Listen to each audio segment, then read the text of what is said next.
it's hard to decode all of these problems because we don't have unity and we also don't have enough money to just be like, we have an army standing at the southern border. Like, it is really hard. I do think that ultimately it comes down to, though, the ideals of October in 2019, the uprising. Those ideals were strong. Like, those ideals had movement, and I think that there's a lot of people on the ground now. Um, there's like Masar movement. There's all sorts of new things kind of developing in on the ground in Lebanon, where it's like they're anti-sectarian and they're very focused on affordability.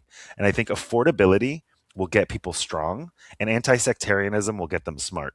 Ultimately, like, you just need to like have those two things, like affordability being met, figuring out how to liberate all of the money that's been stolen, figuring out how to liberate all of the people that have, like, Nabih Berri could like bankroll all of Lebanon if he so chose, but he doesn't choose. So how do we get that money back? Like, how do we sue him or do something? The ICC, not just him, but all of them, literally across the board, all sects, and who cares what sex you are? Like, you probably owe the Lebanese state money, and it should go to some fund that then gets repurposed like communism or something, like some socialist idea. But there's a lot of here's the truth.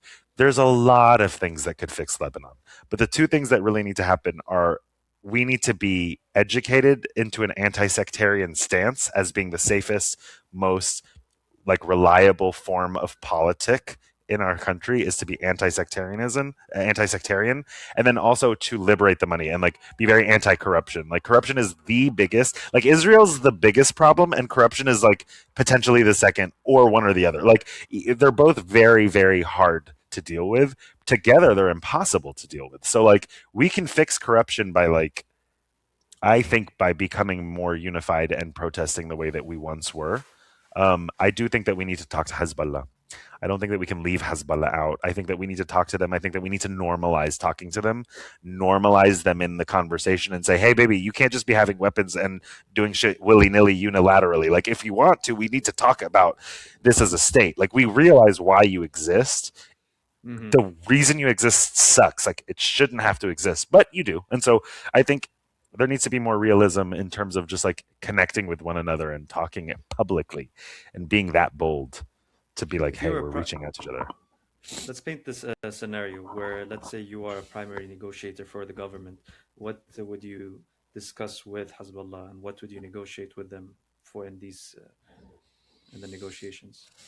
I'd probably ask them how much they expect Iran to pay them for all of this. Like, where's the money for the, like, you responded to Ali Khamenei's assassination.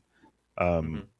some will argue that you dragged us into the war. Others will argue you never could have dragged us. It was always happening.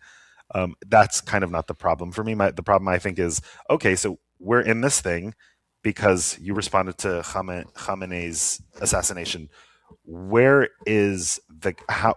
Can we like get an accounting for like how much money they can like donate to your houses first? Second, it's like trying to disarm them seems impossible. There needs to be some sort of understanding that they are a group that has formed out of necessity. So like the necessity needs to go away for them to go away. And I think like the thing that you would have to do is negotiate with them about the strategy for the South. What is Mm. a way that the government and Hezbollah can have a conversation with one another?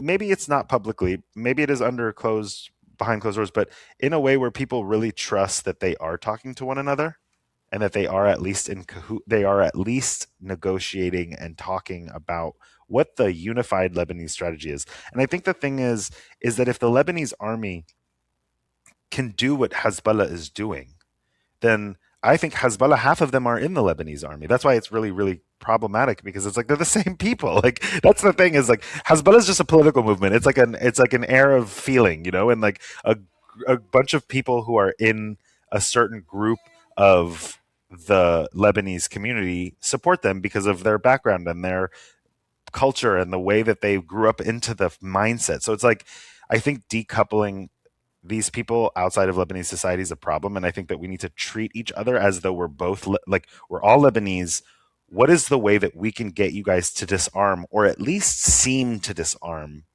to a degree for right now? Or is it the opposite? Is it that we actually work with you and arm you more because actually you're the only ones that are helping us on the South? I don't know what the answer is because I don't have a dogmatic, like, I don't like to be dogmatic. I don't care. I don't care what happens. I think the Southerners need to be protected. I think Hezbollah has a reason to exist and has a right to defend itself. But I also do think that it's Lebanese and it's like really needs to answer to Lebanon as like it's like, you know what I mean? Like it needs to be Lebanese. It can't just be like Hezbollah. It needs to be something where, so I guess my answer is murky and foggy, and I don't know what the answer is. Is I think I would just be like, hey, we need to talk. How about that? How about we just publicly tell people that we're talking, and we're talking and talking and talking, even if it doesn't work, we're just going to keep talking, because normalizing that Hmm. Lebanese people on across the spectrums need to talk is, I think, basically step one. All right.